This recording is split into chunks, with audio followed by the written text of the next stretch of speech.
3 invités avec nous chaque soir pour décrypter les mouvements de la planète marché. Florent Martigny est à nos côtés, directeur de la gestion chez Trecento Asset Management. Bonsoir Florent. Bonsoir Grégoire. Merci d'être là. Merci à Franck Dixmier de nous accompagner également. Bonsoir Franck. Bonsoir Grégoire. Vous êtes directeur des gestions obligataires d'Allianz Global Investors et Alexandre Drabovic, directeur des investissements d'Indosuez Wealth Management, est également avec nous. Bonsoir Alexandre. Bonsoir Grégoire. Ravi de vous retrouver. On va parler de cette ambiance, je le disais, constructive sur les actifs risqués, sur les marchés actions, avec des records battus quasiment tous les jours. Mais un mot de la toile de fond macro, peut-être, Alexandre, pour commencer. On commence à avoir une vision assez précise de la dynamique de la conjoncture au premier trimestre, notamment aux États-Unis. On a eu encore le dernier rapport sur l'inflation, le rapport sur l'emploi. On aura les ventes au détail devant nous pour mesurer un peu la santé du consommateur américain. Est-ce qu'on reste dans un schéma de croissance résiliente, mais désinflationniste? Oui, je pense que c'est vraiment l'environnement actuel. À ce propos, ce qu'on peut dire sur la croissance, non seulement elle a été résiliente, mais elle a plutôt surpris à maintes reprises. Voilà, pour tous les économistes qui, depuis un an, nous disaient la récession va venir et c'est pour bientôt. 2 ans, Alexandre. Voilà. Le chiffre était que l'année dernière, il y avait quand même 584 économistes qui avaient prévu une récession en 2024. Et ça explique finalement comment tout le monde s'est trompé et pourquoi les investisseurs ont retourné finalement leur veste sur la croissance. Il faut s'en féliciter. C'est plutôt une bonne nouvelle. Nous-mêmes, et très récemment, par exemple, chez Indosuez, on a révisé notre prévision de croissance pour le PIB américain de 1%. On est passé à 2,3%. On l'a fait en une seule fois. Ouais. Donc on voit bien qu'il faut réaliser qu'il y a cette insolence de l'économie américaine. Il faut prendre acte. C'est une bonne nouvelle. En tout cas, les marchés le voient également. Cette fois-ci, une bonne nouvelle et réellement une bonne nouvelle pour les actifs financiers et les scénarios macro. Parce que vous le disiez, on a une décrue de l'inflation. On était à 10% à une certaine époque. On va débattre aujourd'hui. Et oui, effectivement, le chiffre hier n'était pas... La décrue ne se fait pas aussi vite qu'on l'attendait. Mais je note quand même que l'inflation cœur, qui a fait peur le mois dernier, finalement, elle a baissé un tout petit peu à 3,8, mais c'est quand même le plus bas depuis mai 2021. Ouais. Donc, c'est pas si mal. Ce qu'on voit dans ce chiffre d'inflation, et ce qui, je pense, est rassurant pour le marché qui s'est inquiété de la petite bosse du mois de janvier en disant « Ah, ça ne sera pas aussi linéaire qu'on pensait. Peut-être qu'on va avoir une partie de l'inflation, et notamment celle des services, qu'on ne maîtrise pas et que la Fed n'arrive pas à dégonfler. On s'aperçoit qu'à l'intérieur des services, on a une grande partie qui est en décrue. Et ce qui reste, en fait, qui peut préoccuper, c'est la partie dite logement. Ouais. Alors, c'est une spécificité américaine. On ne retrouve pas cette mesure de l'inflation des loyers, et notamment quelle serait l'inflation de votre loyer quand vous êtes propriétaire, qui est une mesure spécifique américaine. Qui ne paye pas de loyer, par principe, le propriétaire. Voilà. C'est là où il y a quelque chose d'assez fantasmagorique dans cette mesure-là. Voilà, mais si vous enlevez en fait ces notions... Alors, oui. Et ça pèse 30% du CPI, c'est ça, toute cette composante logement. Oui, c'est ça. Mais si vous enlevez en fait ce que Powell regarde, le supercore, eh bien là, la décrue est toujours bien enclenchée et c'est plutôt rassurant. En tout cas, ça va toujours dans le sens où la Banque centrale américaine pourra baisser ses taux un peu plus tard que prévu. L'année dernière, on était plutôt tout le temps à dire plus haut pour plus longtemps. Cette année, c'est plus bas, mais plus tard.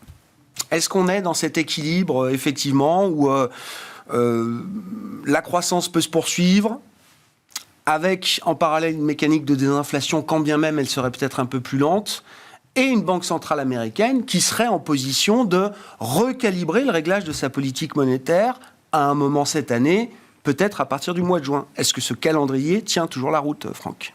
Oui, pour nous, oui. Mais j'ajouterais juste un point. En termes de panorama macroéconomique, il y a quelque chose quand même d'assez frappant. C'est cette divergence, cette différence de positionnement dans le cycle macro entre les États-Unis et la zone euro. Donc les États-Unis sont en phase de ralentissement, avec une économie qui reste extrêmement résiliente, on l'a vu, un marché de l'emploi qui est, avec des créations d'emplois qui sont toujours importantes, et on n'est pas très loin encore du plein emploi aux États-Unis, alors que l'activité en zone euro a touché un point bas fin 2023. Ouais. Donc on a un décalage cyclique là qui est intéressant, parce qu'il ne se lie pas à travers la corrélation qu'on a sur les marchés de taux. Sur les 20 dernières années, on n'a jamais vu une corrélation aussi forte entre le marché des treasuries, donc les emprunts d'État américains, et les emprunts d'État en zone euro, donc le Bund, grosso modo. C'est intéressant. C'est intéressant parce que ça crée des opportunités, en fait. Il y a vraiment des positionnements, là, qui, notamment en duration de positionnement sur le courbe des taux, qui peuvent être mis à profit pour bénéficier de ce décalage conjoncturel. Alors maintenant, sur le calendrier, donc l'inflation fait de la résistance. C'est vraiment l'enseignement qu'on a des derniers chiffres. C'est absolument évident. Mais la big picture, c'est qu'on reste dans un environnement désinflationniste. Donc maintenant, il n'y a pas de renversement de cette situation. Non, surtout aux États-Unis. Enfin, aux États-Unis, on a des gains de productivité un peu supérieurs à 1%. Donc, c'est vrai qu'il y a toujours ce thème des salaires et donc le prix des services. Le prix des services est encore trop élevé pour la Banque centrale. Mais finalement, cette hausse des salaires, elle est aussi absorbée par ces gains de productivité. Donc, on n'a pas du 1 pour 1 entre hausse des salaires et coût du travail.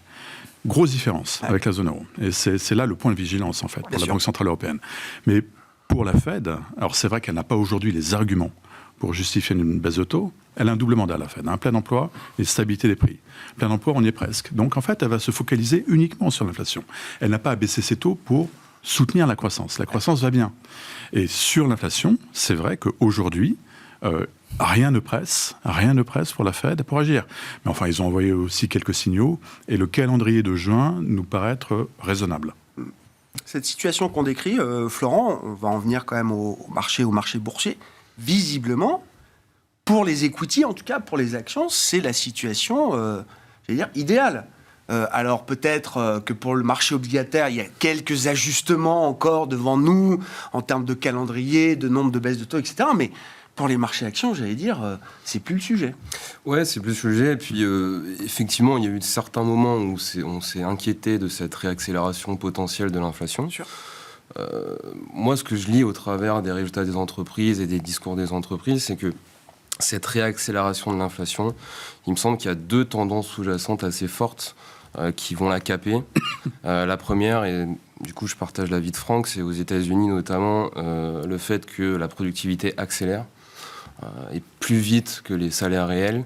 Et je crois que ça, c'est quelque chose qui va continuer à accélérer parce que l'intelligence artificielle arrive et que j'entends beaucoup de dirigeants d'entreprises en parler. Donc vous croyez vraiment à un cycle de regain de productivité, je pense qu'on est sur une rampe de lancement. Mais ça peut être beaucoup plus. Ça peut être beaucoup plus. Je pense qu'on est au départ et qu'on est vraiment sur une rampe de lancement. La semaine dernière, il y a le patron d'IBM qui disait mes équipes marketing pour faire une campagne publicitaire avant. Aujourd'hui, ils utilisent les outils d'Adobe. Avant, c'était 2 semaines. Maintenant, c'est 2 jours. Les développeurs qui utilisent Copilot de Microsoft, on a les premiers retours, c'est 50% de gain de productivité. Si je sors un peu de la techno, les avocats qui utilisent Lexis de chez Rilex, c'est plusieurs heures gagnées par jour dans leur recherche juridique.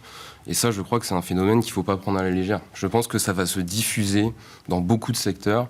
Et donc, cette productivité-là, je la vois continuer à accélérer aux États-Unis. Le deuxième point, la deuxième tendance de fond sous-jacente, c'est que les entreprises, elles ont toujours du mal à continuer à augmenter les prix. Ça continue, notamment dans la food, c'est compliqué. Nestlé a fait sa publication. Ouais. C'est 0% de croissance des volumes. Et ça fait plusieurs trimestres que ça dure. Et puis, le corollaire de ça, c'est que je vois des garde-prix qui se réinstallent un petit peu partout. Donc on le voit dans le retail. La semaine dernière, hier, il y avait Cole qui a publié, donc un gros retailer US, qui disait voilà, les discounts, c'est plus saisonnier, maintenant c'est tous les mois. On le voit dans la logistique, on le voit dans. Donc il y a vraiment une stratégie prix des entreprises qui a changé. Il y a une stratégie prix qui est en train de changer. Dans l'automobile, ça se voit très bien. Dans certaines parties de l'industrie, ça se voit. Et même dans la techno. Alors dans cet environnement, on disait on est dans une économie d'abonnement, de SaaS, etc. Il y a des stratégies de prix qui se mettent en place. Je crois que le plus emblématique, c'est Alibaba, qui a coupé ses prix sur le cloud de 50%. Il y a quelques semaines. Il y a une petite guerre entre Amazon Web Services et Microsoft sur le stockage de données. Et là, on a eu la fin des publications sur tout l'environnement de cybersécurité la semaine dernière. Et donc, il y a un des leaders mondiaux de la cybersécurité qui s'appelle Palo Alto, qui a complètement changé sa stratégie de prix. Parce qu'aujourd'hui, les clients, ce qu'ils veulent, c'est avoir une plateforme complète avec tous les modules de cybersécurité. Et il y a d'autres acteurs qui, ça, l'ont senti avant, un acteur comme CrowdStrike notamment.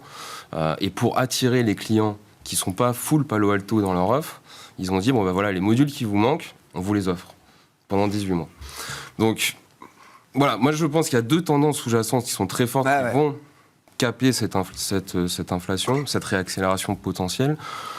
Dans le contexte où on a des taux qui sont encore en territoire restrictif, avec le calendrier électoral qu'on connaît, je suis assez d'accord avec les 2 autres interlocuteurs pour dire que le mois de juin, ça me semble assez raisonnable pour une première baisse de taux. C'est très américain ce que décrit Florent, là, gain de productivité, des stratégies prix d'entreprise qui évoluent. Ou est-ce que c'est quelque chose qu'on peut retrouver en Europe également à un moment ? On en discutait avant l'émission, mais dans la dernière conférence de presse de Christine Lagarde, la semaine dernière, elle émet l'hypothèse que, oui, les salaires vont devoir baisser un petit peu, mais qu'à côté de ça, le staff de la BCE imagine que on va connaître un regain de productivité également en zone euro, peut-être pas de l'ampleur des États-Unis, mais quand même quelque chose, et que les stratégies prix des entreprises vont évoluer également, et qu'une partie des coûts salariaux sera absorbée désormais par les marges et les profits des entreprises, plutôt que d'être repassée sans arrêt au client final. Alors, c'est une hypothèse forte de la part de la Banque Centrale Européenne. Parce que pour l'Europe, c'est des hypothèses fragiles. Oui, fortes. Disons à confirmer. Ambitieuses. Ambitieuses, oui. Ambitieuses, parce que, enfin, on est en gain de productivité négatif. Donc on est on part de... Voilà, en zone euro, d'à peu près moins 1%. Ouais. Donc, et c'est pour ça que la Banque Centrale Européenne est si nerveuse sur cette question des salaires. Et ça justifie d'ailleurs sa prudence extrême. Parce que la décélération de l'inflation, on la voit quand même. On la voit dans les chiffres, c'est assez clair. Mais sur les salaires, il y a cet indicateur des salaires négociés que la Banque Centrale Européenne suit d'extrêmement près. Donc au 4e trimestre, c'est un indicateur trimestriel. Au 4e trimestre, on avait plus 4,5% contre plus 4,7% au trimestre précédent, 3e trimestre 2023. Donc on est, sur une tendance positive, mais on est beaucoup trop haut. Et ce chiffre d'indicateur salaire négocié au premier trimestre 2024 sera disponible en mai. Et c'est ça qui justifie en fait l'attentisme de la Banque Centrale Européenne. Alors peut-être qu'ils reviendront dessus. Ils ont toute l'attitude pour revenir dessus, peut-être avec plus de données. Et on a vu notamment que François Villeroy de Galhau, donc le gouverneur de la Banque de France, était quand même très très optimiste en donnant un calendrier printemps, en fait, en disant que la réunion de juin de la BCE est encore incluse dans le printemps. Oui, c'est du 21 mars au 21 juin. Voilà. Donc, il a un peu télégraphié. Ça couvre 2 réunions de la BCE. Première baisse de taux de la BCE en juin, début juin. Voilà. Gardez la parole, Franck, et puis réaction aussi d'Alexandre. Qu'est-ce qui se passe après la première baisse de taux ? Moi, ça m'intéresse. Le timing, c'est important. Ça détermine quand même une partie du chemin et du chemin de baisse des taux qui vient ensuite. Mais comment les banques centrales communiquent une fois que la première baisse de taux est délivrée, sachant que c'est déjà une communication qui n'est pas évidente aujourd'hui. Aux États-Unis, certains membres de la Fed s'inquiètent que la baisse de taux envoie un signal presque trop positif pour des investisseurs et des acteurs économiques qui seraient prêts à repartir de l'avant à l'assaut de la croissance, des investissements, etc. Peut-être un peu trop vite, trop fort, quoi. Oui, non, mais ça, c'est le sujet. Enfin, il y a une très très bonne nouvelle donc, dans la deuxième partie de 2023, c'est que les banques centrales ont atteint le pic dans la hausse de taux. Ça, déjà, ça a changé complètement le panorama. Et ça a généré d'ailleurs un rallye sur les taux qui était très excessif, mais on voit l'impact que ça a sur les marchés. La première baisse de taux, ça va être pareil. Ça va être la piqûre de rappel qu'on entre réellement dans un cycle. Et on sait que ce cycle est extrêmement favorable aux actifs de taux et aux actifs risqués également. Enfin, ça va soutenir les valorisations des actions, des spreads, etc. Mais oui, après, toute la question, ça va être le calendrier, le timing. Et il y a des vraies questions structurelles, en fait. Quand vous regardez l'économie américaine, on en discute beaucoup avec nos économistes chez Allianz, Ludovic Subran, que vous connaissez. Lui parle de mutation de l'économie américaine, qui encaisse de plus en plus de chocs d'offres, qui subit une réelle mutation sur le marché du travail, avec un déficit, en fait, de main-d'œuvre et de main-d'œuvre qualifiée.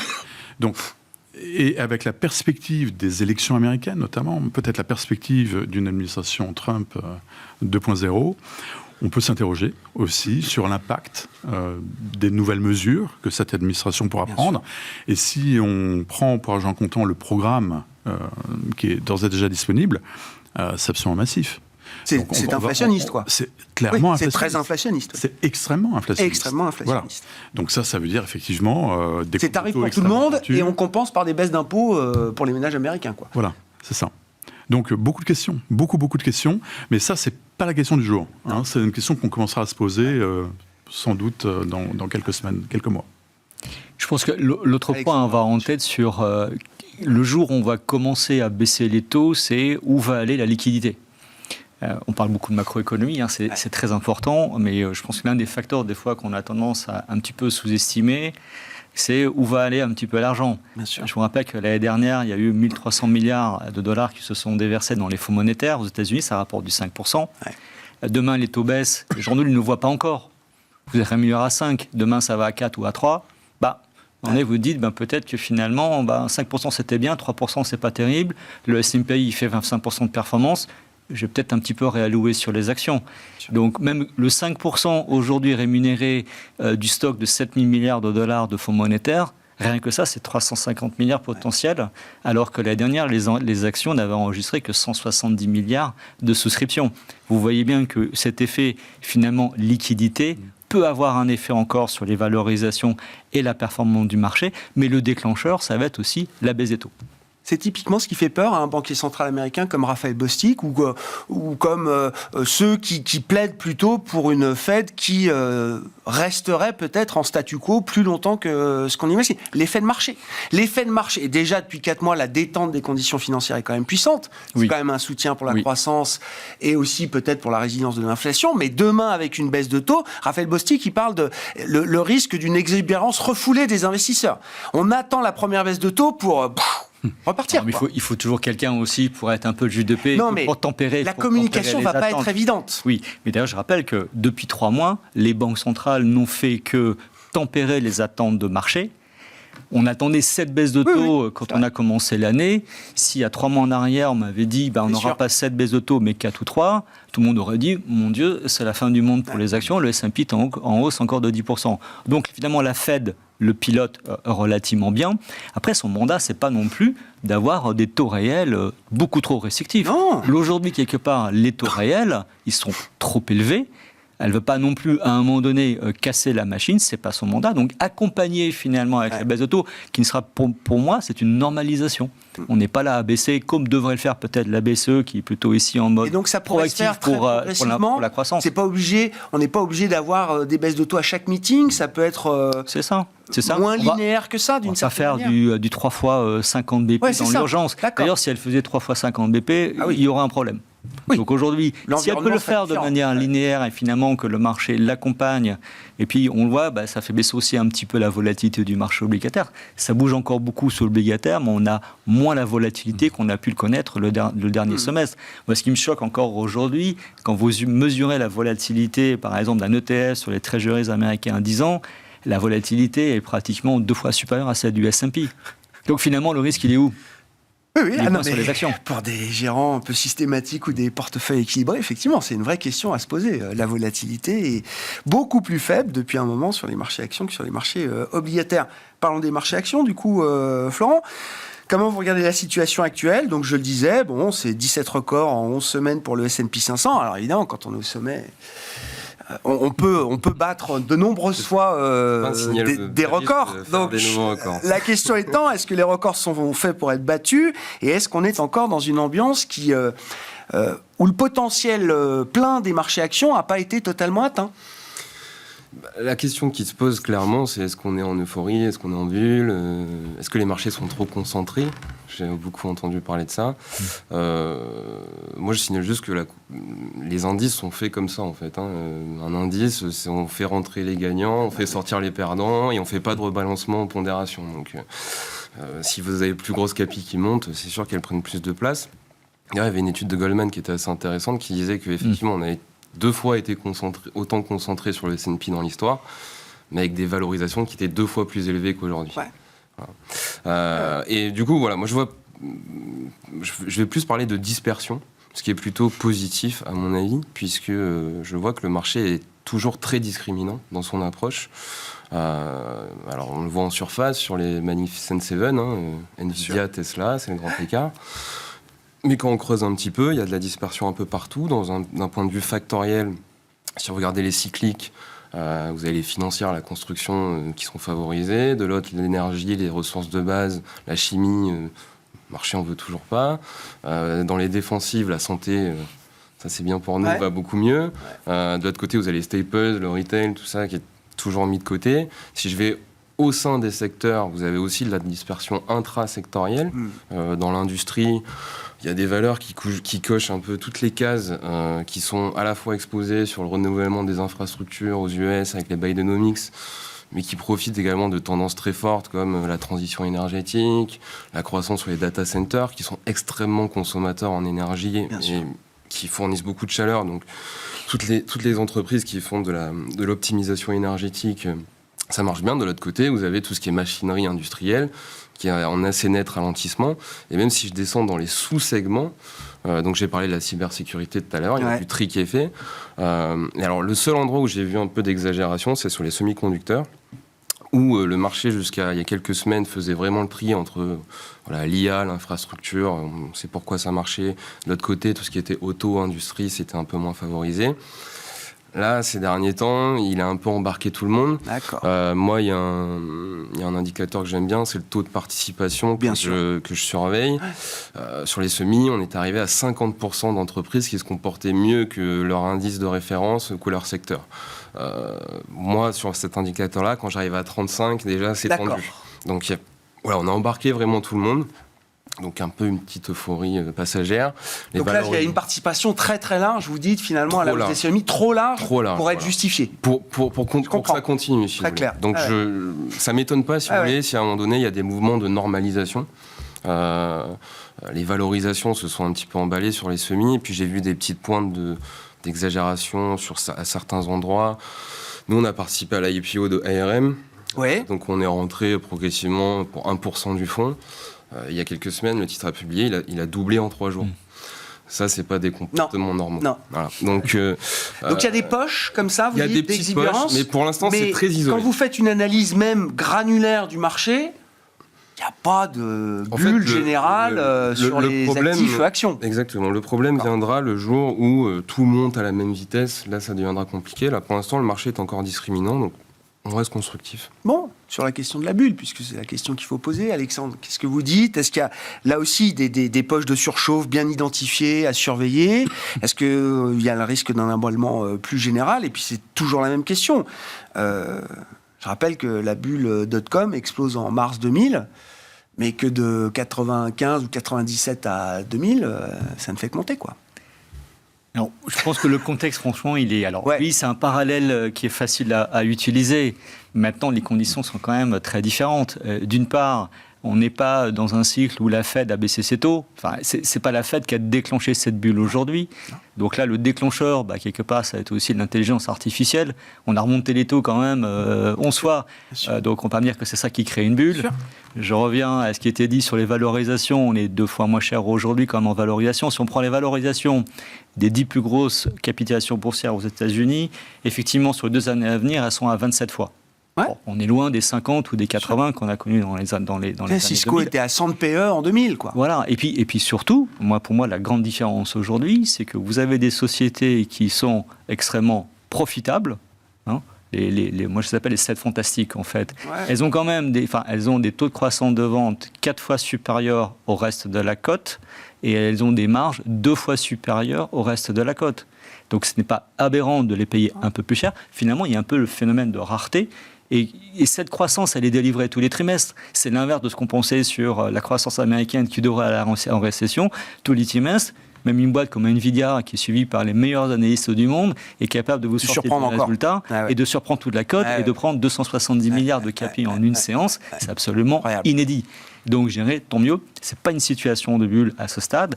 Il faut être vigilant, évidemment, au niveau stock picking. C'est plutôt une bonne nouvelle aussi pour des gérants qui sont capables, effectivement, d'aller trouver des dossiers spécifiques et des pépites par ailleurs. Je pense que l'exemple qui était donné sur RM est un bon exemple.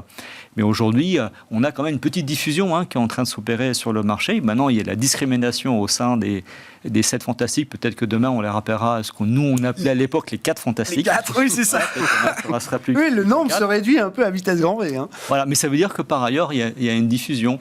Le S&P 500, là, sur un mois, il fait 5%.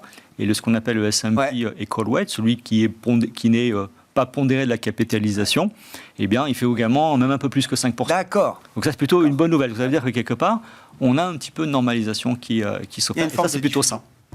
Et du coup, vous êtes sorti d'ARM On a pris les gains. Quand même la pause. On a pris les gains. Oui, c'est ça. Quand ça va trop vite, il faut que le risk management soit bien resserré.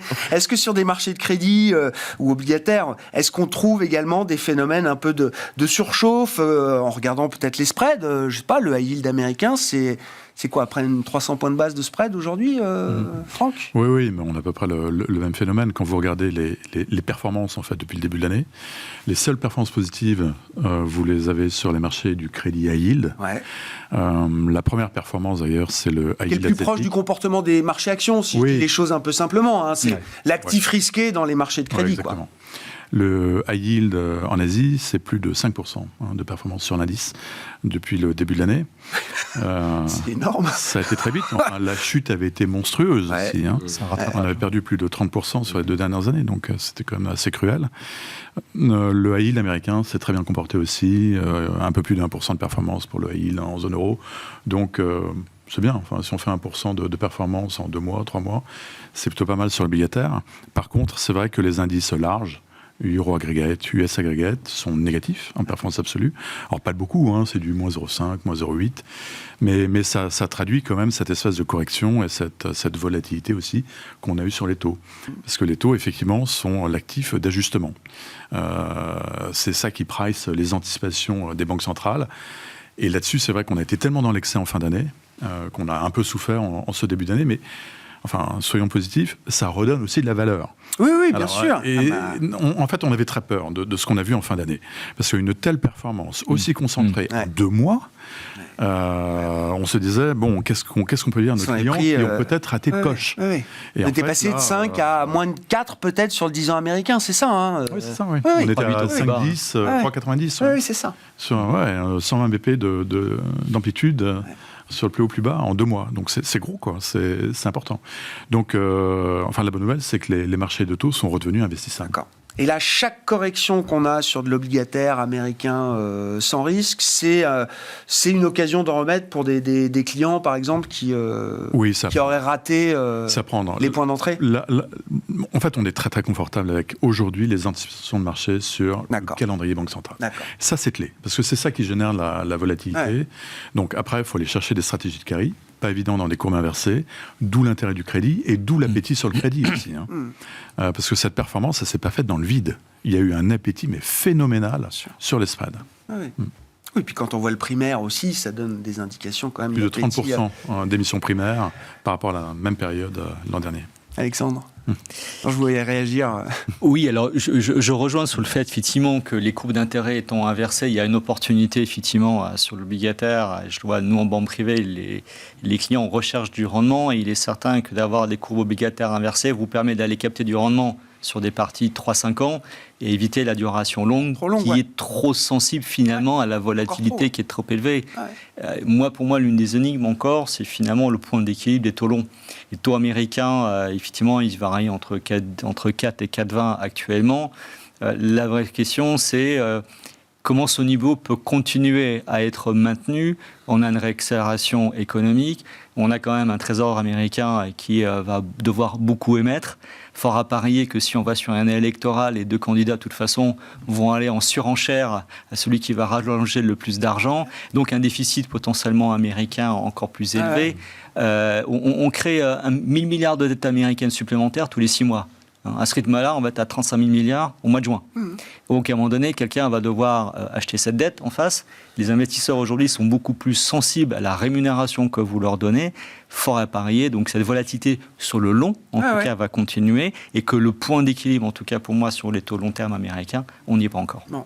Oui, puis en plus, une stratégie du Trésor qui a été quand même d'émettre massivement sur du très court, en réduisant un peu la taille des émissions longues, voire très longues. Donc il y a un moment, il va falloir quand même que les prix de long terme s'ajustent aussi peut-être à d'autres programmes d'émissions. Ils ne vont pas pouvoir émettre que du T-bills pendant toute la vie.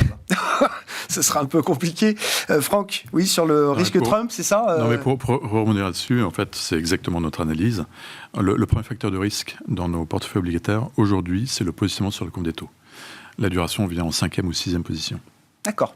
C'est absolument clé. Ouais. Donc il y a de la valeur sur ce qu'on appelle le belly, donc le ventre de 3-5 ans, là, c'est ça. Voilà. Le ventre mou de la courbe des taux. Sur la partie action, comment on gère alors, ou comment on profite de la dispersion du coup, pour reprendre votre analyse, Florent. J'imagine qu'il faut d'une manière ou d'une autre être présent sur la tech américaine, en tout cas ce qui est tiré ou tracté par la tech américaine. Comment on s'expose à cette thématique-là aujourd'hui et qu'est-ce qu'on a envie d'avoir en plus, à côté ou en face, s'il faut se couvrir contre un risque à un moment peut-être de surchauffe. Ça va pas vous surprendre, mais je vais vous parler de santé. Parce que c'est un des grands thèmes d'expertise de Trecento, bien sûr. Et pour se diversifier, c'est bien. Nous, en plus, on s'attache à avoir une volatilité assez faible sur le fonds Trecento Santé. Donc, et puis voilà, bon, il y a le risque électoral américain qui nous semble assez contenu. On voit pas Biden aller beaucoup plus loin que ce qu'il a déjà fait. Sur la santé, notamment. Sur la santé, d'accord. Oui, voilà. On va pas se refaire l'épisode Hillary Clinton. Non, tweet, disons qu'il a déjà fait beaucoup de choses. Il a annoncé pendant sa candidature actuelle encore des choses. Et pour que ça se réalise, déjà il faudrait qu'il soit élu.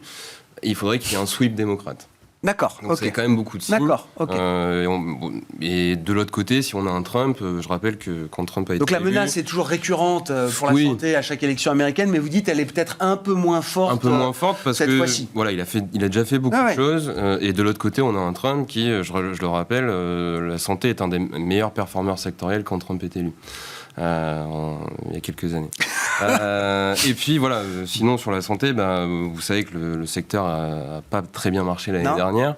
Voilà, il y a des endroits. Mis à part Novo Nordisk et Lilly, effectivement, voilà, le reste a plutôt directé. Ça a été les deux arbres qui ont caché la forêt. Notamment, ces deux acteurs-là ont complètement disrupté la medtech, l'équipement médical. On est revenu sur des niveaux de valorisation très intéressants.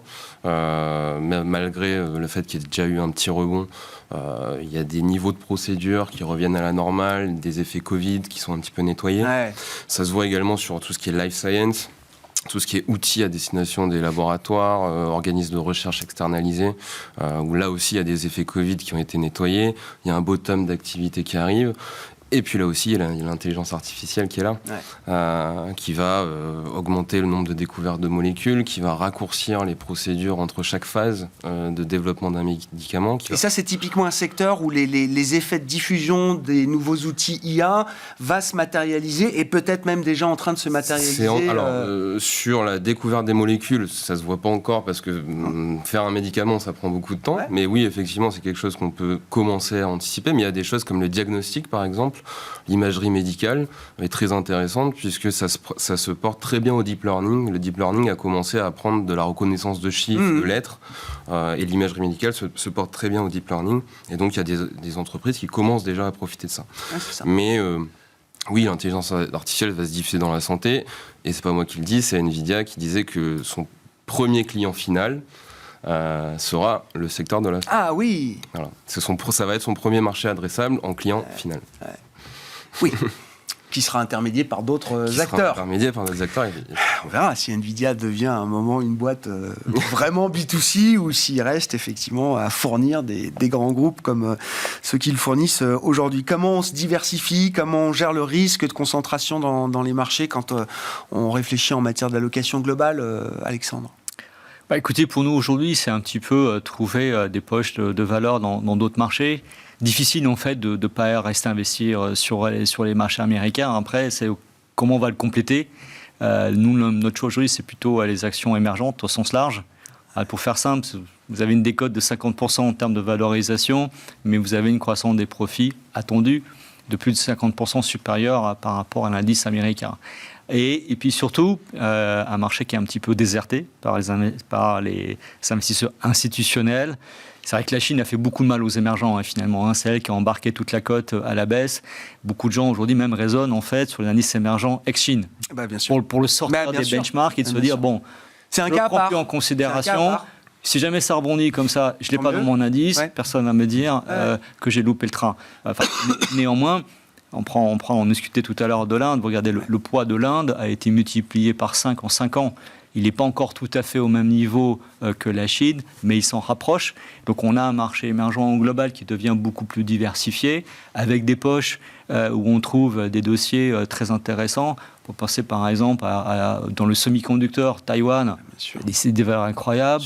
En Corée, en ce moment, on a non seulement un marché qui se porte bien, et moi ce qu'on aime bien aujourd'hui par exemple en Corée, c'est que vous avez une réforme de la gouvernance des entreprises.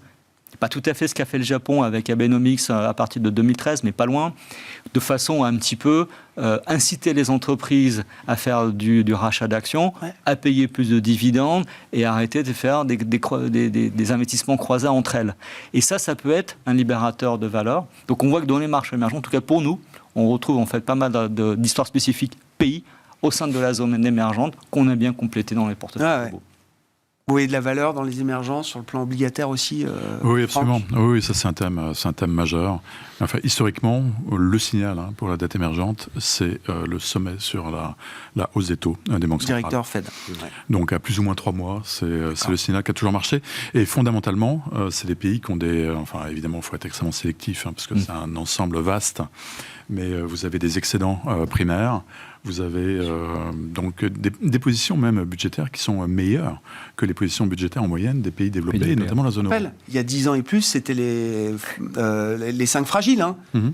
On parlait des pays fragiles, émergents, des pays en crise, en déficit, jumeaux, etc.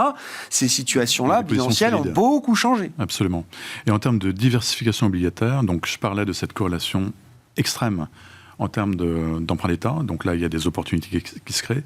Mais sur les devises également, regardez la volatilité. La volatilité sur les devises majeures, elle est pratiquement à son plus bas historique.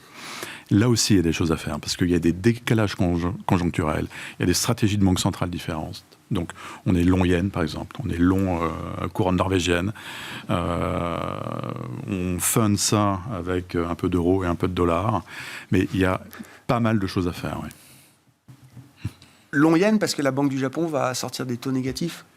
Oui, ça, on y croit beaucoup. Et alors, il y a eu un rapport là, sur les salaires, des négociations salariales au Japon, qui est extrêmement positif. C'est exactement ce que voulait, en fait, la Banque du Japon. Donc, en fait, il y a des banques centrales qui ne veulent pas d'inflation, mais il y a la Banque du Japon qui veut de l'inflation.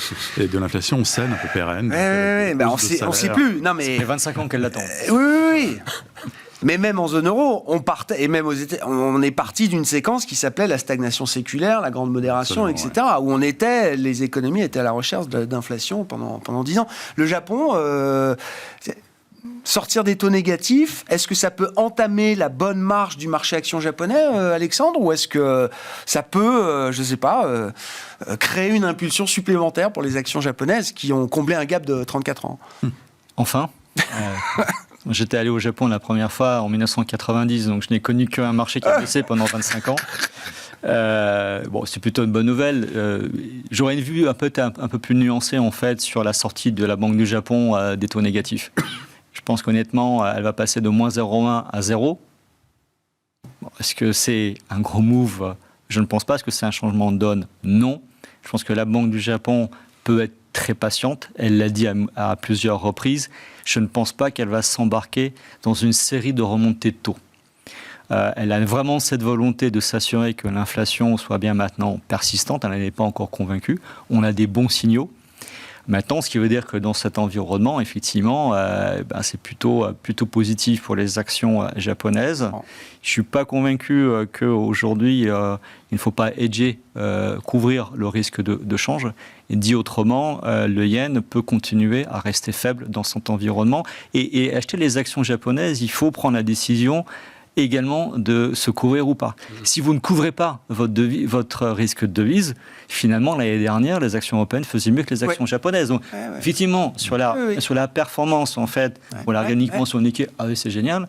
Mais quand vous êtes en euros, vous la ramenez dans votre performance, dans votre devise. Donc, il faut faire 2 choix. Il faut la direction du marché et la décision sur la devise. Vous dites sur le yen, c'est pas évident qu'on ait un mouvement de réappréciation du yen qui soit majeur. Je pense que la réappréciation du yen, si elle devait venir, le déclencheur ne sera pas la remontée des taux de la Banque du Japon. Ça serait plus soit si on a un choc sur les marchés, parce qu'en général, c'est une devise de refuge, ou bien parce qu'on a, côté américain, une baisse plus prononcée des taux et le différentiel des taux devient un peu moins favorable pour les investisseurs en dollars. Bon. Quelques réponses la semaine prochaine, puisqu'on aura et la réunion de la Banque du Japon, 18 et 19 mars, et la réunion de la Réserve fédérale américaine, 19 et 20 mars prochains. Je rappelle au passage un décalage de seulement 5 heures avec la côte est des États-Unis, donc ça nous réduit un petit peu le lag entre les décisions américaines, la publication des statistiques, l'ouverture du marché américain, et nous, en France, l'ouverture est donc à 14h30 désormais, et à 21h pour la clôture pendant les prochaines semaines. Merci beaucoup, messieurs. Merci d'avoir été les invités de Planète Marché ce soir. Franck Dixmier, Allianz Global Investors, Alexandre Rabovitch, Indosuez Wealth Management et Florent Martini, Trecento Asset Management.